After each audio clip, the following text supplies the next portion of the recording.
Have you ever witnessed a moment that could change everything? Get out, you filthy black maid. What are you doing to my son?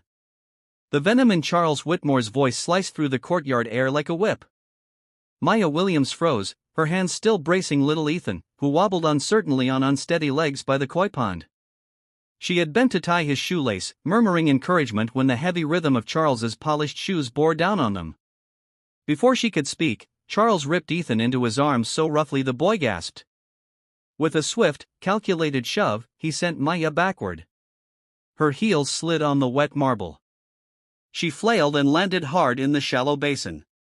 Cold water splashed over her, drenching her hair, soaking her clothes. The faint perfume of lilies was drowned by the taste of humiliation. Maya stood, dripping, heart pounding. Mr. Whitmore, I was only what? His tone was sharp enough to cut glass. Only laying your hands on my son like you have the right. I don't care what excuse you've cooked up. I've seen your kind, always thinking you can inch your way into places you don't belong. I was helping him walk, Maya said, forcing her voice to stay steady. Could this be the turning point you didn't expect? Charles's laugh was hollow, mocking. Helping him? Don't insult my intelligence. I've spent millions on the best specialists alive. Men and women with Ivy League diplomas on their walls, decades of experience, entire teams behind them. Harvard, Johns Hopkins, Stanford. They couldn't get him to take those steps. But you, he looked her up and down, eyes cold. A maid who probably scraped through high school. Think you can do what they couldn't? You think your skin gives you some special magic the rest of us don't have? It's not about magic, Maya began. It's about skill, he snarled, cutting her off. It's about education, discipline, refinement. None of which you have. You're here to clean floors, pour juice, keep quiet, not to play savior. His voice rose, echoing off the marble. My son is not some stray mutt you can pet to feel good about yourself. He is a Whitmore, my heir, and I will not have his bloodline dirted by filthy hands. Ethan's eyes widened, the word dirted hanging in the air like poison. Daddy, stop! He cried, grabbing at his father's sleeve. She's not bad. She makes me feel brave. Charles didn't even glance at him. His eyes stayed locked on Maya. People like you need to remember your place. You serve. You obey. You don't touch what doesn't belong to you. And if you ever forget that again, I'll make sure you never work in this city or any city ever again. Maya's throat burned. I don't see your son as property, sir. I see him as a child who deserves a chance enough. The word was a whip crack. Pack your things. You're finished here. If I so much as hear you mention my son's name, I'll have you scrubbing public toilets for the rest of your life. Ethan's small voice broke into sobs. I want Maya. I want Maya. His little arms reached toward her, but Charles turned sharply, clutching him closer. Stop crying, Ethan, he ordered, his tone like stone. You don't need her. You have me. The boy's wails trailed behind them as Charles carried him inside, echoing through the polished halls. Maya stayed rooted by the pond, her clothes heavy, her skin chilled, not from the water, but from the sting of his words. She had been insulted before, but never with such surgical cruelty. Never with such precision aimed at her color, her heritage, her very right to stand where she stood. That evening, she packed in silence and left before the sun dropped behind the skyline. In his private study that night, Charles poured a glass of scotch, the amber liquid catching the dim light. He told himself he'd protected Ethan from false hope, from unqualified hands. But the image of his son's tear-streaked face refused to fade. On impulse, he reached for the remote, pulling up the courtyard camera feed. He expected proof of his correctness. What he saw instead made his chest tighten. There was Ethan teetering near the pond. Maya knelt to tie his shoelace, smiling gently, and then, clear as daylight, Ethan took 3 deliberate steps toward the bench. No therapist guiding him. No expensive equipment, just her voice, steady and warm. Charles rewound the footage, watched it again and again. With each replay, the rage in his gut was replaced by something heavier. Shame. She had done what his army of experts could not, and he had crushed her for it. The next morning, Charles skipped the office. Dressed simply, he stood outside a modest apartment above a laundromat, 2 steaming cups of coffee in hand. When Maya opened the door, surprise flickered in her eyes, replaced quickly by caution. "I was wrong," Charles said, the words grating against his pride. "I saw the footage. You were helping him more than anyone else ever has. I can't take back what I said, but I can ask you to come back. Not part-time, full-time. Name your terms." Maya studied him for a long moment, then took the coffee. "I'm not doing it for you," she said quietly. "I'm doing it for Ethan." Charles only nodded. That evening, when Maya stepped into the Whitmore estate, Ethan bolted toward her, laughter breaking through the memory of his tears. Over his head, she caught Charles watching, no arrogance in his stance now. Only the first glimmer of a man learning too late what respect really means. The Whitmore estate looked different to Maya the next morning, though nothing had changed in its immaculate architecture. The white columns still gleamed. The manicured hedges stood like green sentinels, and the massive front doors loomed as if they'd been carved from a single ancient tree. But for Maya, the air was heavier. Every step up the stone pathway reminded her of the words Charles had thrown at her. The sting of them still raw despite his apology. Ethan's small figure appeared in the doorway before she reached the top step. "Maya." His voice cracked with excitement, his legs carrying him forward in an uneven but determined run. He barreled into her, wrapping his arms tightly around her waist. Maya bent down to hold him, ignoring the ache in her knees. Charles stood just behind his son, his face carefully composed. The man who had humiliated her now looked like someone attempting to learn humility, but the stiffness in his jaw told her it wasn't an easy lesson. "He's been asking for you since dawn," Charles said quietly. "I can tell," Maya replied, her tone even.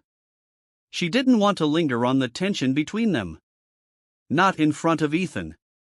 "Come on, little man. Let's get you inside before you catch a chill." As they walked through the grand foyer, Maya felt the staff's eyes on her. Some looked curious, others surprised, but no one spoke. She guided Ethan toward the sunlit family room, the soft carpet muffling their steps. He sank into the couch, his small chest still heaving from excitement. "Maya," Ethan said. "Can we go to the garden later? I want to show you how far I can walk now." His grin was so wide it made her forget for a moment the events of the day before. "Of course," she said. "But first, let's eat something. You need energy for all that walking." From the doorway, Charles watched them. There was a question in his eyes, but he didn't ask it yet. Instead, he disappeared into his study, leaving Maya alone with Ethan. She prepared a plate of scrambled eggs and toast, cutting the crust off the bread just the way he liked. As she set the plate in front of him, Ethan's smile returned. "You know," he said between bites, "when you were gone, I didn't want to eat. Daddy brought in this fancy chef, but it wasn't the same." Maya's heart tightened. "You should always eat, Ethan. But I'm glad I'm back now." By mid-morning, Charles called for Maya to join him in the study. The heavy oak door closed behind her with a quiet thud, and she stood before his desk, the sunlight from the tall windows casting long shadows across the room. "I owe you more than just an apology," Charles began, his voice low. "What I said yesterday, there's no excuse. I let my pride and my prejudice speak for me. It wasn't just wrong. It was ugly." Maya met his gaze evenly. "It was more than ugly. It was personal. You didn't just question my ability, Mr. Whitmore. You questioned my worth." Charles leaned back, the leather chair creaking under his weight. "I know, and I'm not asking you to forgive me overnight. I'm asking for a chance to show you I can be better, for Ethan's sake, if not for mine." Mia didn't reply right away. Instead, she thought of Ethan's eager face when he'd seen her that morning. "I'm here for him," she said finally.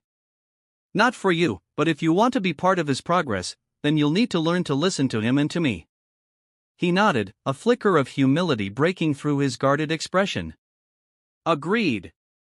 That afternoon, Maya and Ethan returned to the garden. The koi pond shimmered in the sunlight, the lilies swaying gently in the breeze. Ethan took her hand and began to walk, each step steadier than the last. Charles appeared at the edge of the path, watching silently. "Look, Daddy," Ethan called, his voice full of pride.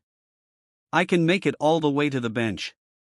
Charles's lips twitched into the faintest smile. "I see," he said, but his eyes lingered on Maya, acknowledging her role without words. When Ethan reached the bench, he raised his arms in triumph. Maya clapped softly, the sound carrying in the quiet garden. Charles approached, crouching beside his son. "You've done well, Ethan," he said. "Really well." "It's because of Maya," Ethan replied, as if that were the most obvious truth in the world. Charles's gaze shifted to her again. This time, there was no arrogance, only the uncomfortable realization that his son's victories were tied to the very woman he had once dismissed. Later that evening, after Ethan had gone to bed, Maya found herself in the kitchen making tea. Charles entered quietly, his footsteps soft against the tile. "You don't have to make your own tea," he said. "I prefer it this way," Maya replied without looking up. He hesitated before speaking again. "I want you to know. I've been thinking about what you said this morning, about listening. It's not something I've been good at. Not with Ethan, and certainly not with people I've judged too quickly." Maya poured hot water into her cup. "It's not about being good at it. It's about choosing to do it." Charles gave a slow nod. "Then I'll choose it." For a moment, the kitchen was quiet except for the sound of the kettle cooling. Charles seemed as if he wanted to say more, but instead he left, leaving Mia alone with her thoughts. In her small room at the back of the estate, Mia looked out the window at the darkened garden. The koi pond glimmered faintly under the moonlight. Yesterday it had been the scene of her greatest humiliation in years.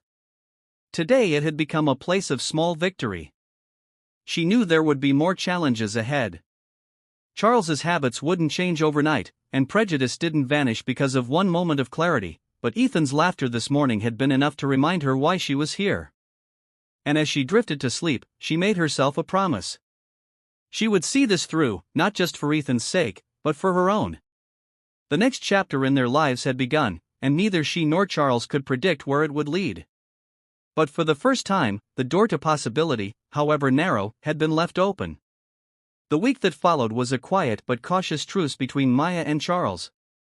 Ethan's progress grew noticeable day by day. The boy's confidence bloomed like the roses in the garden, and he greeted each morning with an eagerness that warmed Maya's heart. Yet, for all the improvement, Mia could feel the undercurrent. Charles was watching her closely, as though testing the boundaries of his own decision to bring her back. On a crisp Thursday morning, Maya and Ethan were in the therapy room, a space once filled with state-of-the-art equipment that now sat mostly unused. Sunlight streamed through the tall windows, illuminating dust motes dancing in the air. Maya crouched in front of Ethan, holding her hands out. "One step at a time," she said softly. "Look at me, not your feet." Ethan grinned, wobbling but determined. He took 3 steps, then 4, his small fingers brushing hers as he truncated 84,567 characters. Car outside sent her heart into a sprint. By morning, she had resolved to tell Charles about the message. He was in the study, still in his shirt sleeves, speaking on the phone in that clipped businesslike tone she had come to recognize as his battle mode. When she told him, his jaw tightened and he ended the call mid-sentence. "She's rattled," he said. "That means we're getting close, but it also means she's going to push harder." Charles," Maya said quietly. "I can handle her smears. I can handle her lies, but I won't let her drag Ethan into danger. We need to think about what happens if she comes at us directly." He leaned back in his chair, studying her. "I've already increased security rotations. No one gets near the estate without clearance. But you're right, she's unpredictable now. I'll have someone with you at all times, even inside the house." That afternoon, Charles's legal team called with an update. The police had acted on the evidence and obtained a search warrant for Margaret's home and office. It was scheduled for early the next morning, carried out quietly to avoid alerting her in advance. The idea of her losing control of her pristine image cracking brought a grim satisfaction to them both. But that night, the war came to their doorstep again. It was just after 8 when the power went out. The entire estate plunged into darkness. The only sound the startled cry of Ethan from upstairs. Maya grabbed a flashlight and hurried to his room, finding him wide-eyed but unharmed. "It's okay, sweetheart," she murmured, pulling him close. "We're safe." From downstairs came the sound of hurried footsteps. Security sweeping the grounds. Charles appeared at the top of the stairs, his face grim. "Backup generators are coming online. Stay in his room until I say otherwise." 15 minutes later, the lights flickered back. The head of security reported that the main power line had been tampered with just outside the property in a spot barely visible from the road. Whoever had done it had slipped away before the patrols could reach them. Charles didn't need to say it. They both knew whose hand was behind it. The next morning, the search of Margaret's property went ahead. The detective handling the case called Charles directly. "We found multiple devices, phones, laptops, tablets, some with encrypted files. We also recovered a set of photos and documents that match what your PI described. We're sending them to forensics now." Maya exhaled slowly, tension easing just enough for her shoulders to drop. "So this is it. They have her." "They have enough to make her sweat," Charles said. "But the DA will need everything airtight before pressing charges. And Margaret's not the type to go down without a counterstrike." The counterstrike came faster than either of them expected. That afternoon, a letter arrived by courier. No return address. Inside was a legal notice. Margaret had filed for an emergency injunction claiming Maya was mentally unfit to care for Ethan and requesting a court-ordered evaluation. The hearing was set for 3 days later. Mia read it twice, her pulse pounding. "She's trying to use the system against me." Charles took the papers, scanning them with a frown. "It's desperation. She knows the criminal case is circling her, so she's going after your credibility in the civil courts. My lawyers will handle it, but we need to be ready for her to drag every personal detail into the open." The days leading to the hearing were a blur of preparation. Charles's attorneys met with Mia daily, walking her through possible lines of questioning, rehearsing calm but firm answers. She felt like every part of her life was under a magnifying glass. Her childhood, her work history, even her medical records. Ethan sensed the tension, clinging to her more than usual. One evening, as they read together in the library, he looked up and said, "You're not leaving, right?" Her voice caught, but she forced a smile.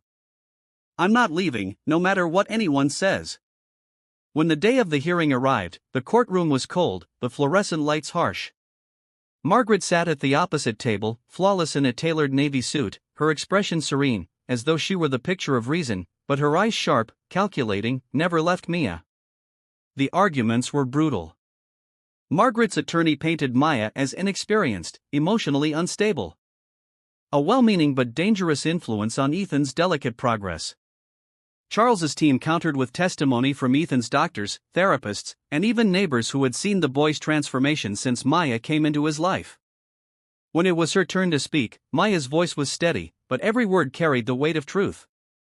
She spoke about Ethan's fears, his victories, and the way he smiled when he accomplished something new. She didn't talk about herself, only about him. In the end, the judge denied Margaret's request for an injunction, citing insufficient evidence and acknowledging Ethan's remarkable improvement under Miss Williams' care. It wasn't a full victory in the larger war, but it was a decisive blow in that battle. Outside the courthouse, cameras flashed. Charles shielded Maya and Ethan from the crowd, but not before she caught a glimpse of Margaret watching from the steps, her smile gone. That night, back at the estate, Charles raised a glass at dinner. "To small victories," he said. Mia clinked her water glass against his. "To not letting her win." But later, alone in her room, Maya found another envelope slipped under her door. No note this time, just a single Polaroid photo. It was of Ethan taken from outside the estate's fence. The angle slightly tilted as if snapped in a hurry. Her blood turned to ice. The message was clear. Margaret wasn't finished. She was closer than they thought. Maya held the Polaroid in her trembling hands, the edges curling slightly, as if it had been hastily developed. Outside her window, the night pressed in like a weight, and for a long moment, she could hear nothing but her own pulse. She slipped the photo into the pocket of her robe and went straight to Charles's study. He was still at his desk, going over documents, the faint glow of a desk lamp carving shadows across his face. Without a word, she placed the photo in front of him. His eyes narrowed instantly. "When did you get this?" "Just now," Maya replied. "It was under my door." Charles rose, pushing back his chair with a scrape. He hit the intercom, summoning security. Within seconds, 2 guards were in the room. He showed them the photo. "Check the perimeter cameras for the last 2 hours. I want every frame analyzed." They moved quickly, their earpieces crackling with chatter as they relayed orders to the rest of the team. Charles turned back to Maya. "She's escalating. This is her way of telling us she can reach him, even with all our precautions." "We can't keep reacting," Mia said, her voice low but firm. "We need to end this completely." "We will," he said, but there was a tightness in his tone that told her he was already thinking ahead. The call from the detective came less than an hour later. Forensics had finished analyzing the devices seized from Margaret's home. They'd found encrypted files that once cracked revealed a detailed timeline of her attempts to undermine Maya, payment records to private investigators, forged documents, and even internal emails boasting about how she could bend public perception against her enemies. "It's more than enough for charges of harassment, unlawful surveillance, and conspiracy," the detective said. "But there's more. She's been in contact with a man we believe has a criminal record for stalking and intimidation. He may be the one taking these photos." Charles's jaw clenched. "Can you arrest her?" "We're moving on it," the detective said. "We'll coordinate with your security to keep everyone safe in the meantime." The next 24 hours felt like a siege. Security doubled their rounds, and no one left or entered the estate without clearance. Maya stayed close to Ethan, finding small ways to keep his day normal, reading stories, practicing his walking exercises, baking cookies in the kitchen, but she could feel the storm building. It broke the following evening. Just after sunset, a commotion erupted at the front gates. Maya, in the sunroom with Ethan, heard the raised voices, then the sharp bark of orders from the guards. Charles appeared moments later. "They've got her," he said simply. Maya blinked. "Margaret?" "Police pulled her over a mile from here. She had a telephoto lens, a burner phone, and a man in the passenger seat who matches the description of the stalker. They're both in custody now." Relief crashed over Maya, but it was tempered by the awareness that Margaret wasn't the type to accept defeat quietly. "Is this really it?" she asked. Charles exhaled, almost a laugh. "Legally, it's the beginning of the end for her, but in every other sense, it's over. She can't touch you or Ethan again." The news broke within hours. Headlines flashed across every major outlet. Philanthropist Margaret Whitmore, arrested on harassment and stalking charges. The media that had once hung on her every word now dissected her fall from grace, with talking heads debating how such a respected figure could sink so low. In the days that followed, the estate felt different, lighter, as if the air itself had cleared. Maya noticed it in Ethan first. He laughed more easily, played without glancing toward the windows, and no longer asked questions in a worried whisper. One morning, while they were in the garden, he took a few steps on his own, unprompted. Maya's breath caught as she watched him, the sunlight turning his hair to gold. "You're doing it, Ethan," she said, kneeling to catch him as he grinned. Charles watched from the terrace, a rare smile touching his face. Later that evening, over dinner, he raised a glass of wine. "To the end of a fight we should never have had to wage," he said. Maya clinked her glass softly. "And to Ethan for showing us what really matters." Charles met her eyes. "And to you for not giving up, even when I gave you every reason to." The trial against Margaret began months later. Maya testified calmly, her voice steady as she recounted the months of intimidation, the lies, and the final threats. The jury didn't take long to deliberate. Margaret was found guilty on all counts, sentenced to house arrest, and barred from contacting Ethan or anyone in the Whitmore household. On the steps of the courthouse, reporters crowded around. Charles stood beside Maya, his hand resting lightly on her shoulder.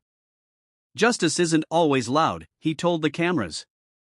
"Sometimes it's as simple as protecting the people who matter." That night, back at the estate, Ethan ran to Maya in the living room, clutching a crayon drawing. It showed the three of them, Ethan in the middle, Maya holding one hand, Charles the other. Above them, in uneven letters, were the words, "We're safe now." Maya framed it and hung it in the hallway where everyone would see it. It was a reminder of everything they had fought for and won. For the first time in what felt like forever, she went to bed without listening for footsteps in the dark. And when she dreamed, it was of Ethan running freely through the garden, the sun on his face, and no shadows at his back. The lesson from this story is both timeless and urgent. Prejudice blinds, but compassion opens the eyes. Charles's initial contempt for Maya was born from deep-seated bias, the belief that worth is defined by status, wealth, and education. It took a moment of undeniable truth and the courage of someone he underestimated to shatter that illusion. Through Maya's quiet strength, we see that dignity is not granted by titles and skill is not owned by the privileged. It is found in dedication, patience, and the belief in another person's potential when no one else will. The fight against injustice is not always waged in grand courts or public arenas. Sometimes it is fought in living rooms, gardens, and whispered encouragements to a child taking one more step. The story reminds us that protecting the vulnerable is not an act of charity. It is a responsibility. And when we confront cruelty with perseverance, when we stand our ground despite humiliation, we not only change one life, we change the hearts of those who once could not see. In the end, true justice is not just about winning a case. It is about breaking the chains of ignorance and leaving behind a legacy of respect, equality, and BUP stories.